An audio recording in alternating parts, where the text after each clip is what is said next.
Hello students, greetings to all of you, right? So now we are again back with one more important video on the concept of working capital financing.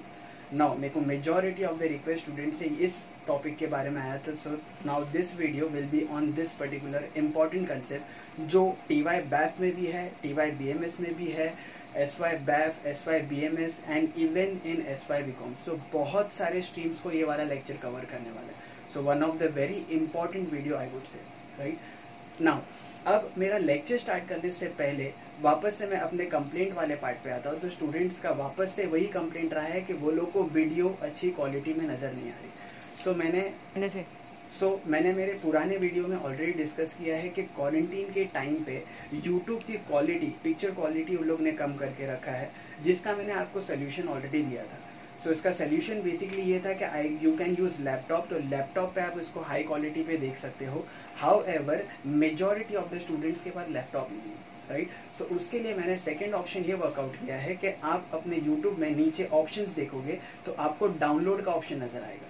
सो आप वहाँ पे download click करोगे तो आपको option देगा कि you can download this video in 720p, right?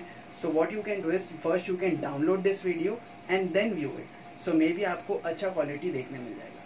But अगर आपको वहाँ पे ऑप्शन नहीं था, एट टाइम्स ये भी होता है कि आप डाउनलोड जब क्लिक करते हो तो डायरेक्ट डाउनलोड हो जाता है.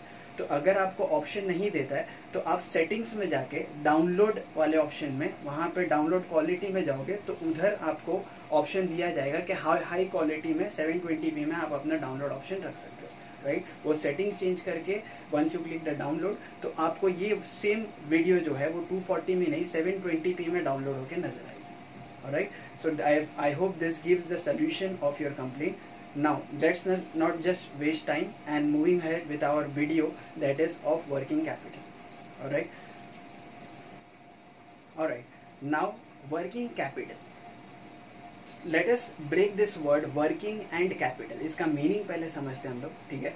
सो वर्किंग का मतलब होता है काम एंड कैपिटल का मतलब होता है पैसा. So in short what we are trying to understand कि अपना काम चलाने के लिए अपने को कितना पैसे का रिक्वायरमेंट है, राइट?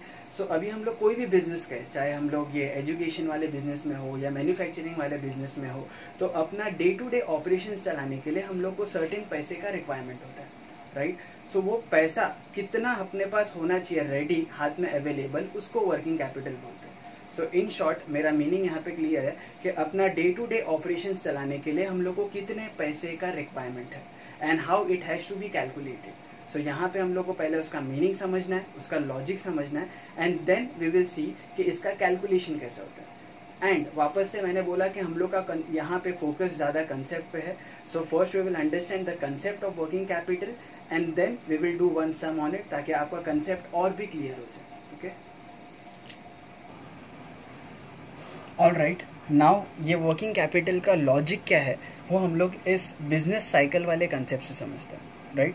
चलो एक एग्जांपल लेते हैं. सपोज मेरे को एक फर्नीचर का बिजनेस स्टार्ट करना है, राइट?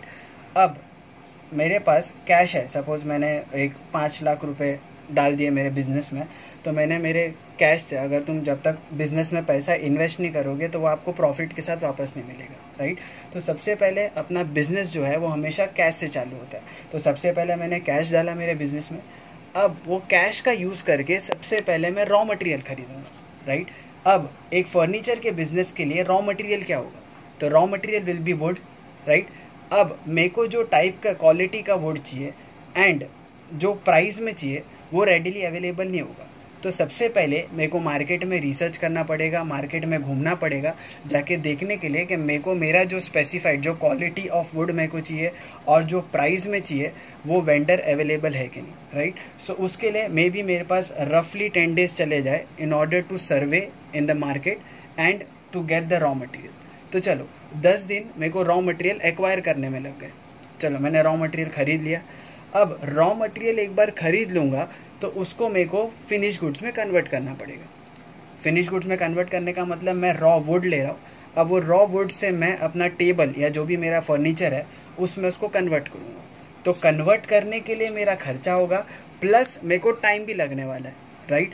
कोई भी फर्नीचर, कोई भी हाई क्वालिटी फर्नीचर एक दिन में या 1-2 घंटे में तैयार नहीं होगा। तो सपोज़ जिस बल्क क्वांटिटी में मेरे को मेरा फिनिश गुड्स बनाना है उसके लिए 10 डेज़ और लगेगा, राइट। अब मैंने जैसे ही उसको फिनिश गुड्स में कन्वर्ट कर दिया तो मेरे पास कोई रेडीली अवेलेबल नहीं होगा, मतलब मेरे पास बायर्स रेडी नहीं होंगे, राइट। मेरे को सबसे पहले उसको शोरूम में डालना पड़ेगा, एडवर्टीज़मेंट करना पड़ेगा, राइट। मार्केट में जाके सर्वे करना पड़ेगा कि मैं किधर इसको बेच सकता हूँ, किधर इसका एडवर्टीज़मेंट कर सकता हूँ, तो जिसके लिए शायद और 10 दिन मेरे को लग जाए, right. It is an hypothetical example, right. तो कैन आई से ऑलमोस्ट मेरा 30 डेज़ इधर चले गया। अब जब मैं इसको बेचूंगा तो सबको पता है कि अपना जो सेल होता है वो 2 तरीके का होता है। एक होता है कैश सेल, दूसरा होता है क्रेडिट सेल। अगर मैं कैश सेल कर रहा हूँ तो मेरा साइकिल यहीं पे ख़त्म हो जाएगा, I will straight away get my cash with in 30 days. However अगर मान लो कि मैं इसको क्रेडिट पे बेचता हूँ तो जो ऑब्वियसली मेरा बिजनेस इंक्रीज़ करने के लिए ज़रूरी है, जब तक मैं लोगों को उधार नहीं दूंगा तो कोई मेरे से ख़रीदेगा नहीं मार्केट में। तो सपोज़ अगर मैं क्रेडिट पे बेचता हूँ तो वहाँ पे आएंगे डेटर्स, और उसको अगर मैंने 1 महीने का टाइम दिया है तो जब मैं उसको बेचूंगा उसके 1 महीने बाद मुझे मेरा पैसा रियलाइज़ होगा। सो ये सर्कल से हम लोगों को क्या पता चला, ये सर्कल से हम लोग ने ये रियलाइज़ किया कि अपना जो पैसा है जो हम लोग बिज़नेस में लगाते हैं वो प्रॉफिट्स के साथ अपने को रिटर्न आता है, बट उसके लिए कुछ टाइम लगता है। जैसे यहाँ पे अगर आप देखोगे, अगर मैं पूरे क्रेडिट सेल की बात करूँ तो 30 दिन इधर अटक गया अपना पैसा 1 महीना, और 1 महीना डेटर के पास अटक गया, मतलब ऑलमोस्ट 2 महीना अपने को लगता है अपना पैसा सर्कुलेट होके आने के लिए। सो वो 2 महीने के लिए हम अपना बिजनेस तो बंद नहीं कर सकते, तो वो बिजनेस चलते रहने के लिए, वो साइकिल चलते रहने के लिए हमको एक सर्टेन पैसा हटा के रखना पड़ता है, which is called as working capital. So basically this is called as working capital, जो हम लोग अपने डे टू डे बिजनेस चलाने के लिए हटा के रखते हैं पैसा, समझा? Alright, now let us move ahead with the formula of working capital. So working capital का फॉर्मूला है current assets minus current liability, right. अब ये जो ऊपर के सर्कल में आप देख रहे हो ये मेजॉरिटी करंट एसेट्स का पार्ट है। तो करंट एसेट्स में क्या होता है कि अपना पैसा ब्लॉक होता है, वैसे ही करंट लायबिलिटीज़ में हम लोग सामने वाले का पैसा ब्लॉक कराते हैं। तो बेसिकली अपने को ये समझना है कि what is the net money that we require in order to run our business smoothly throughout the year. Okay, so यहाँ पे current assets minus current liability is the formula of working capital, right. Now सबसे पहले अभी आगे का जो calculation वाला part है वो बाद में देखेंगे। सबसे पहले लेट अस अंडरस्टैंड कि करंट एसेट्स में क्या क्या आता है और करंट लायबिलिटीज़ में क्या क्या आता है। सो करंट एसेट्स में वी हैव स्टॉक, स्टॉक के अंदर we have 3 types, one is raw material, second is WIP and third one is finish goods, right. Now what do you mean by WIP, ये मैं आपको आगे के videos आगे के इस पार्ट में समझाता हूँ, right. Working progress. Now next is debtors, cash या bank balance, bills receivable and prepaid expenses. So these are some of the types of current asset जो मेजॉरिटी आपको वर्किंग कैपिटल कैलकुलेशन में देखने मिलेगा। Next is current liability. तो current liability में आता है creditors, bills payable, bank overdraft, any advance income and outstanding expenses. So majority, ये एक फुल फ्लेज लिस्ट है, बट मेजॉरिटी आप जब सम देखोगे तो सम में आपको क्रेडिटर्स, बिल्स पेएबल या at the times outstanding expenses ही मिलेगा। वैसे ही करंट एसेट्स में बोलूँ तो इम्पॉर्टेंट वाला है स्टॉक, डेटर्स, कैश बैंक, जो आपको मेजॉरिटी सम्स में देखने मिलने वाला है। ओके, नाउ अब हम लोग को करना क्या है। सो वर्किंग कैपिटल का मैंने ऑलरेडी आपको फॉर्मूला बता दिया है, current assets minus current liabilities. However आपको क्वेश्चन में ये करंट एसेट्स के जो पार्ट है जैसे रॉ मटेरियल हो गया, WIP हो गया, फिनिश गुड्स हो गया, ये आपको डायरेक्टली रेडीली नहीं दिया हुआ रहेगा। सो आपको पहले ये इंडिविजुअल आइटम्स कैलकुलेट करना पड़ेगा, ठीक है, जिसका कैलकुलेट करने का मैंने एक फॉर्मूला बनाया है, वो फॉर्मूला हम लोग देखेंगे। फिर करंट लायबिलिटीज़ के भी आपको इंडिविजुअल आइटम्स कैलकुलेट करना पड़ेंगे। जब आपका इंडिविजुअली सब कैलकुलेट होता है तब हम दोनों को माइनस करके अपना वर्किंग कैपिटल रिक्वायरमेंट निकाल पाएंगे, ठीक है। ऑलराइट, अब ये जो इंडिविजुअल आइटम्स है इसका कैलकुलेशन कैसे किया जाए उसके लिए हम लोग एक एग्जाम्पल समझ के लेते हैं, right. Now this is the typical income statement that you are going to get in question. ये क्वेश्चन में आपको दिया जाएगा या एट टाइम्स हमको ये भी कैलकुलेट करना पड़ता है, जो हम लोग सम के साथ देखेंगे। नाउ सपोज एक प्रोडक्ट मेरे को बनाना है, जैसे मैंने बोला फर्नीचर, तो एक फर्नीचर बनाने के लिए मेरा 3 बेसिक खर्चा होता है, जैसे direct material, direct labour and overheads. Direct material मतलब अपना जैसे रॉ मटेरियल का खर्चा, वुड, लेबर जो उस पर काम करेंगे वो लोग का खर्चा, ओवरहेड्स का मतलब होता है इनडायरेक्ट एक्सपेंस। ना what do you mean bye indirect expense? जैसे फैक्ट्री में अगर मैं ये बना रहा हूँ तो फैक्ट्री का जो बिल है या फैक्ट्री के जो सुपरवाइजर का सैलरी है तो वो सब भी तो मुझे मेरे प्रोडक्ट में कवर करना है, तो उसको बोला जाता है ओवरहेड्स। ठीक है, तो अभी एग्जाम्पल के तौर पे मैं एक यूनिट का कॉस्ट निकालता हूँ। सपोज एक यूनिट ऑफ फिनिश गुड्स बनाने के लिए 6 रुपये का डायरेक्ट मटेरियल लगता है, 2 रुपये का डायरेक्ट लेबर लगता है और 2 रुपये का ओवरहेड्स का खर्चा लगता है। तो टोटल मेरा खर्चा एक यूनिट बनाने में जाता है 10 रुपये। उस पर मैं 2 रुपये का प्रॉफिट लगाता और सामने वाले को बेचता कितने में हूँ? 12 रुपये में। तो suppose this is the income statement of 1 unit of my finish goods, right. Now अब ये मेरा बेसिस बन जाता है हर एक आइटम्स को वैल्यू करने के लिए। अब सपोज मेरे पूरे साल भर का एस्टिमेटेड प्रोडक्शन इज 12,000 यूनिट्स। अभी एक एग्जांपल लेते हैं। सपोज पूरे साल भर में मैंने एस्टिमेट किया है कि मैं 12,000 फिनिश गुड्स बनाने वाला हूँ। ठीक है, अब वो 12,000 फिनिश गुड्स बना के मैं बेचूंगा। ठीक है, अब सपोज मैं मेरे जो डेटर्स है वो लोग को 2 महीने का टाइम देता हूँ, राइट। मेरा जो भी प्रोडक्ट मैं डेटर्स को बेचता हूँ उसको सामने वाले को मैं बोलता हूँ कि आपके पास 2 महीने का टाइम है। सो कहना ही से मेरा जो पैसा है वो डेटर के पास 2 महीने के लिए ब्लॉक हो गया। मेरे को उससे पैसा अब 2 महीने बाद ही आने वाला है। सो अब मेरे को यहाँ पे ये फाइंड आउट करना है कि what is the value of my debtor. ठीक है, तो अब यहाँ पे मेरे पूरे साल भर का प्रोडक्शन कितना था? 12,000। सो इन शॉर्ट कहना है से मेरे पूरे साल भर का सेल 12,000 होगा। ठीक है, उसमें से 2 महीने जितना पैसा डेटर के पास फंसा हुआ है। सो 12,000 इंटू, अब मैंने डेटर्स को बेचा कितने में? मैंने डेटर्स को बेचा है 12 रुपये में, ये मेरा सेलिंग प्राइस है। तो 12,000 मेरा प्रोडक्ट है पूरे साल भर का, मैंने उसको बेचा है 12 में। ठीक है, और मेरा पैसा कितने महीने के लिए ब्लॉक्ड है? 2 months. So 12,000 into 12 into 2 divide by 12, this will give me the value of my debtors. तो जैसे 12,000 मेरा प्रोडक्शन है, 12 रुपये में मैंने उसको बेचा है, बट मेरा पैसा तो उसके पास सिर्फ 2 महीने के लिए ही ब्लॉक्ड है। सो 12,000 इंटू 12 इंटू 2 डिवाइड बाई 12 करूँगा तो मेरे को मेरा डेटर्स का वैल्यू मिल जाएगा। So this gives our formula that is P into P into P.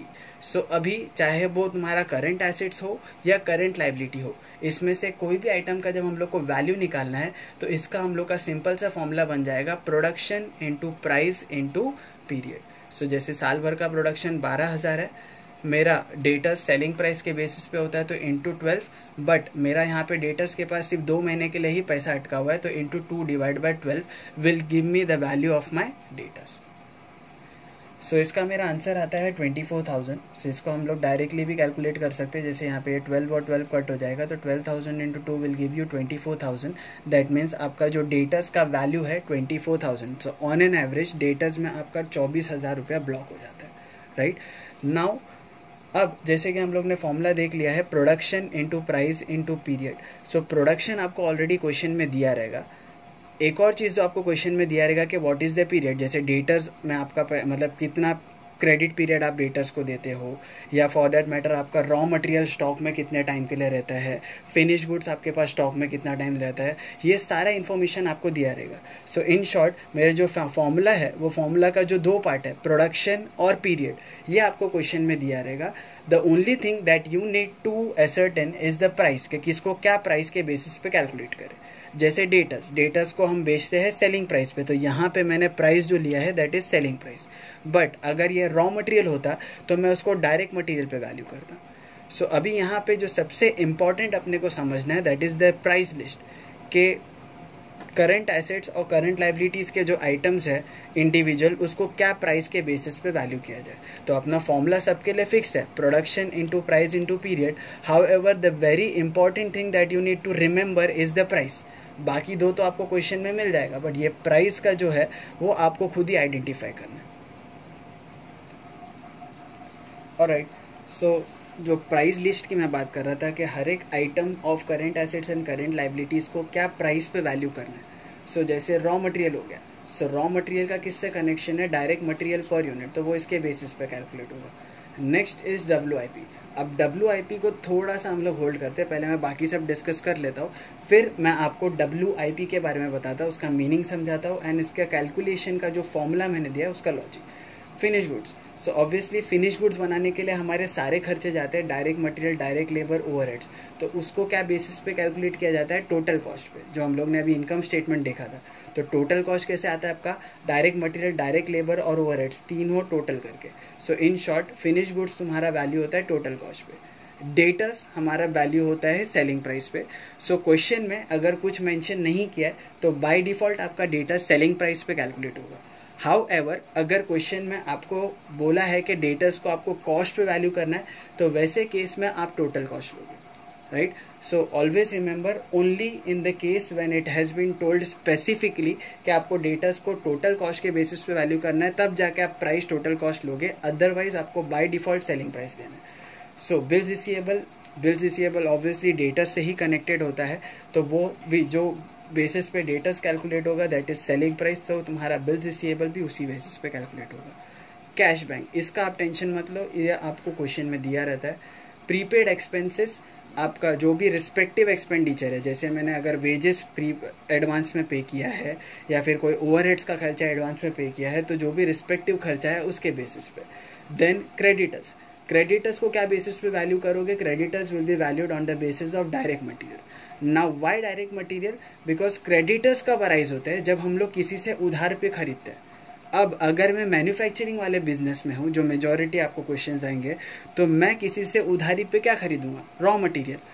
So raw material जब मैं खरीदता हूँ तो वो किस पे खरीदा जाता है? डायरेक्ट मटेरियल के प्राइस पे। So obviously creditors are valued at direct material per unit. And वापस से bills payable is connected to creditors, तो जिस पे क्रेडिटर्स वैल्यू होता है उसी पे आपका बिल्स पेबल भी वैल्यू किया जाएगा, that is on the basis of direct material. Bank overdraft अगर है तो आपको क्वेश्चन में ऑलरेडी दिया रहेगा। आउटस्टैंडिंग एक्सपेंसेस, आउटस्टैंडिंग का एक्सपेंस का मतलब क्या होता है कि जो एक्सपेंसेस आप लेट पे करते हो, जैसे वेजेस को मैं 1 महीना लेट पे करता हूँ, ओवरहेड्स को मैंने 2 महीना लेट पे किया, जैसे आपको बोला जाएगा कि टाइम लैग का मतलब होता है डिले, तो जितना महीना मैं लेट पे करूँगा उस हिसाब से मेरा वो आउटस्टैंडिंग एक्सपेंसेस आएगा। अब यहाँ पे जो मैंने लिख के रखा है that is respective expense. Respective expense मतलब क्या कि अगर वेजेस आउटस्टैंडिंग है तो वो डायरेक्ट वेजेस पर यूनिट के बेसिस पे होगा, ओवरहेड्स अगर आउटस्टैंडिंग है तो ओवरहेड्स के बेसिस पे होगा, राइट। देन एडवांस इनकम, तो advance income is a part of your liability. वापस से अगर ये है तो आपको क्वेश्चन में दिया रहेगा या फिर उसका कैलकुलेट करने का तरीका आपको दिया रहेगा, right. Now the very important part that is WIP। First of all what do you mean by working process? Working process का मतलब होता है कि ऐसा गुड्स जो फिनिश गुड्स में कन्वर्ट किया नहीं गया, उस पर अभी भी काम चालू है। वर्क इन प्रोसेस मतलब क्या है कि एक ऐसा गुड्स होता है जिस पे अभी भी काम चालू है, वो कंप्लीट नहीं हुआ है, राइट। जैसे फॉर एग्जांपल मैं बोल रहा हूँ कि मैंने वुड बनाना, मतलब मैंने फर्नीचर बनाना चालू किया, ठीक है। सो वो वुड की कटिंग हो गई, वो ऑलमोस्ट सब हो गया, खाली उस पर पॉलिशिंग बाकी है। तो वो जो वाला जो गुड्स है वो फिनिश गुड्स की कैटेगरी में नहीं आएगा, उसको WIP बोला जाएगा, राइट। अब इसका वैल्यूएशन कैसे किया जाए? तो इसका फॉर्मूला है direct material per unit plus direct labour plus overheads का हाफ। अब डायरेक्ट मटेरियल पूरा क्यों लिया जाता है? सो कभी भी हम लोग फिनिश गुड्स बनाते हैं तो सबसे पहले रॉ मटेरियल पूरा चले जाता है। जैसे फॉर एग्जांपल अगर मैं फैब्रिक की बात करूँ या फिर एक शर्ट बनाने की बात करूँ तो सबसे पहले फैब्रिक तो पूरा चले जाता है, या फॉर दैट मैटर अगर मैं मान लो फर्नीचर बना रहा हूँ तो वुड तो मैं पहले डाल दूंगा कटिंग के लिए, तो रॉ मटेरियल तो पूरा खर्चा हो जाता है। हाउएवर उस पर लेबर और ओवरहेड्स अभी भी और खर्चा होना बाकी है। तो यहाँ पे कितना उस पर खर्चा हुआ है वो क्वेश्चन में अगर आपको नहीं दिया कि कितना % लेबर हुआ है, कितना % ओवरहेड्स का खर्चा हुआ है, तो वैसे केस में by default we take average. So average मतलब क्या होता है? हाफ। सो यहाँ पे इन शॉर्ट अपना बाय डिफ़ॉल्ट अजम्पशन ये है कि डायरेक्ट मटेरियल आपका पूरा यूज़ होते आता है, डायरेक्ट लेबर और ओवरहेड्स हमेशा हाफ यूज़ होता है। So this is the formula of our WIP। तो WIP का कभी भी प्राइस निकालने के लिए बाय डिफ़ॉल्ट हमको ये फॉर्मूला फॉलो करना पड़ता है, that is direct material plus direct labour and overheads का हाफ। Okay, alright. सो अभी तक जो हम लोग ने पढ़ा है उसको सिंपली हम लोग सम अप कर लेते हैं, तो वर्किंग कैपिटल का कैलकुलेशन होता है current assets minus current liability, ठीक है। करंट एसेट्स में क्या आता है वो हम लोग ने डिस्कस किया। मेजॉरिटी आपका आता है स्टॉक, डेटर्स, कैश। स्टॉक आपके 3 तरीके के, raw material, finish goods and WIP, जो तीनों भी अलग अलग बेसिस पे होता है। करंट लायबिलिटी में मेजॉरिटी आपका आएगा क्रेडिटर्स, आउटस्टैंडिंग एक्सपेंसेस या at the max bills payable, ठीक है। तो ये कुछ चीज़ें इंपॉर्टेंट है जो आपको याद रखना है। देन हम लोग ने पढ़ा था इनकम स्टेटमेंट। तो इनकम स्टेटमेंट का आपका फॉर्मेट क्लियर है।